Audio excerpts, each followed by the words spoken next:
So hello scholars, आज हम class 9 exercise 1.3 का क्वेश्चन नंबर 1 देखेंगे। देखिए इस क्वेश्चन नंबर 1 में क्या लिख रहे हैं ये, write the following in decimal form and say what kind of decimal expansion each has.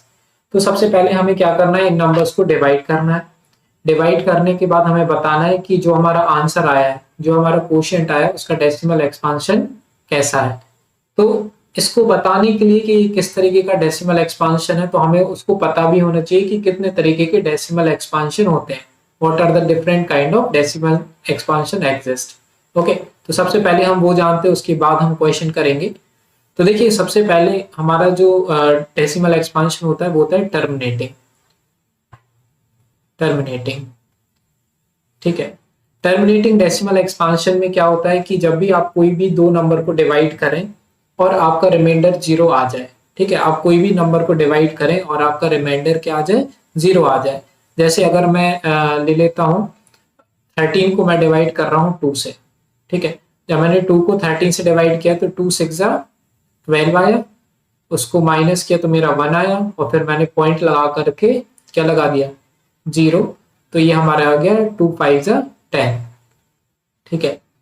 तो इस तरह से हमारा क्या हो गया, एक रिमाइंडर जीरो आ गया, और ये जो वैल्यू आई ना हमारी, तो ये कहलाएगी हमारी decimal expansion of this number, ठीक है। जब हमने 2 को 13 से डिवाइड किया तो हमारा क्या आंसर आया 6.5, और ये देखो हमारा रिमाइंडर क्या हुआ, जीरो आ गया। इस कंडीशन में कि जब भी हम कोई भी दो नंबर को डिवाइड करें और हमारा जो रिमाइंडर जीरो आ जाता है, तो उस कंडीशन में हमारा टर्मिनेटिंग डेसिमल एक्सपांशन होता है। अब इसी तरीके से दूसरा जो होता है वो होता है हमारा नॉन टर्मिनेटिंग। नॉन टर्मिनेटिंग, ठीक है। अब नॉन टर्मिनेटिंग डेसिमल एक्सपांशन क्या होते हैं कि जब भी आप किसी नंबर को डिवाइड करें, ठीक है, जब भी आप किसी भी नंबर को डिवाइड करें और आपका रिमाइंडर जीरो ना आए, ठीक है, जब भी हम किसी भी नंबर को डिवाइड करें और रिमाइंडर मेरा कभी जीरो ना आए, तो उस कंडीशन में वो होता है हमारा नॉन टर्मिनेटिंग डेसिमल एक्सपांशन। अब आप अगर चाहें तो डिवाइड करके देख सकते हैं 22 को 7 से, ठीक है। जब आप इसको डिवाइड करेंगे तो आपका रिमाइंडर कभी जीरो नहीं आएगा। चलिए करके देख लेते हैं। 7 3 21, फिर 1 आया, फिर मैं पॉइंट लगा दूंगा यहाँ पे, तो एक जीरो में लगा सकता हूँ। सो 7 1 7, फिर 3 बचा, फिर मैंने जीरो लगा दिया, 7 4 28, फिर मेरा 2 बचेगा, है ना। इस तरह से मेरी वैल्यू बढ़ती जाएंगी, इस तरह से मेरी वैल्यू बढ़ती ही जाएंगी। फिर मैं जीरो लगा दूंगा, 7 2 14, फिर 6 बचेगा, फिर जीरो लगा दूंगा, 7 8 56, फिर मेरा 4 बचेगा।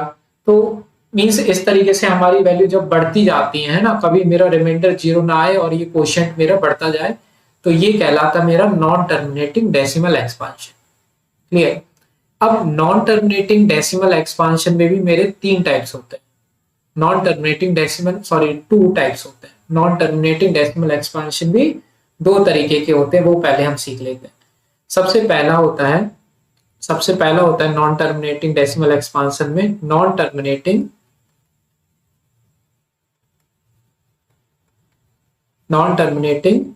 रिकरिंग,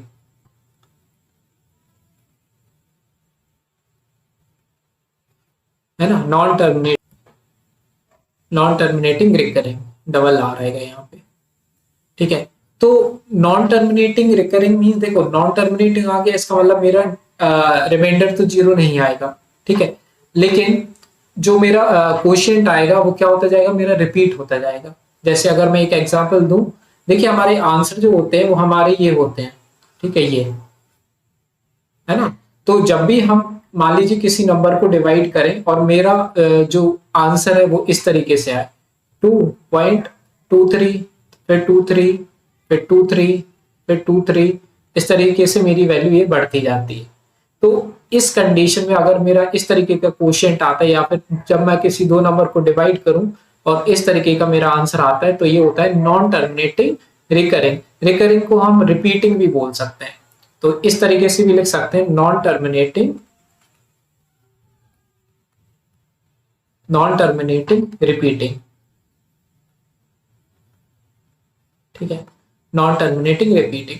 तो नॉन टर्मिनेटिंग रिकरिंग और नॉन टर्मिनेटिंग रिपीटिंग बात वही रहती है, और वो किस तरीके के होते हैं नंबर्स, इस तरीके के।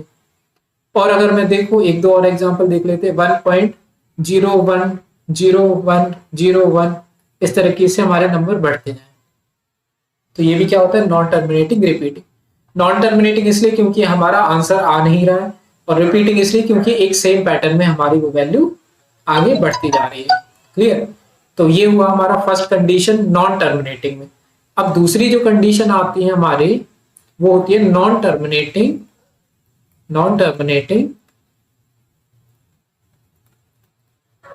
And non repeating.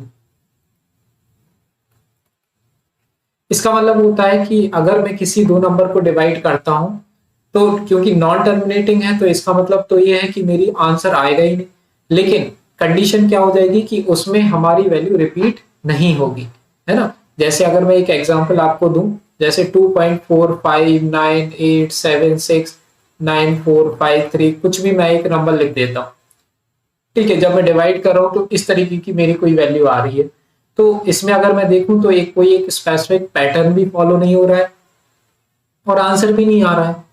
तो ये जो है मेरा आंसर भी नहीं आ रहा है, इसलिए नॉन टर्मिनेटिंग, और कोई पैटर्न एक फॉलो नहीं हो रहा है, इसलिए ये हो गया हमारा नॉन रिपीटिंग। तो नॉन टर्मिनेटिंग नॉन रिपीटिंग, इसको हम नॉन टर्मिनेटिंग नॉन रिकरिंग भी बोल सकते हैं, ठीक है। तो ये होते हैं हमारे डेसिमल एक्सपांशन। क्लियर? तो बेसिकली हमें क्या, एक बार और हम रिवाइज कर लेते हैं। सबसे पहले टर्मिनेटिंग में क्या होता है, जब मैं डिवाइड करूं और मेरा आंसर आ जाए, ठीक है, मींस रिमाइंडर मेरा 0 आ जाए, या फिर ऊपर जो मेरी है वो फाइनल वैल्यू आ जाए, तो वो टर्मिनेटिंग होता है। नॉन टर्मिनेटिंग क्या होता है, जब मैं डिवाइड कर रहा हूं और मेरी वैल्यू आ ही नहीं रही है, मींस मैं डिवाइड करते जा रहा हूं और आंसर नहीं आ रहा। क्लियर? अब नॉन टर्मिनेटिंग में भी दो कंडीशंस होती हैं। सबसे पहली कंडीशन क्या है, non terminating repeating, means non terminating में जब मैं डिवाइड कर रहा हूं तो मेरी वैल्यू तो आ नहीं रही है, लेकिन एक सेम पैटर्न का मेरे पास आंसर आते जा रहे हैं, तो इसलिए मैं बोलता हूं उसको नॉन टर्मिनेटिंग रिकरिंग या फिर नॉन टर्मिनेटिंग रिपीटिंग। और सेकंड कंडीशन क्या हो जाएगी, non terminating non repeating, means मैं डिवाइड करूं तो मेरा आंसर तो आ नहीं रहा है, लेकिन क्या हो रही है, वो एक फिक्स्ड पैटर्न भी फॉलो नहीं हो रहा है। तो इस तरीके से हमारे ये 3-4 बात हमें क्या करनी है, याद रखनी है before starting the exercise 1.3। Clear? चलिए अब हम स्टार्ट करते हैं एक्सरसाइज 1.3।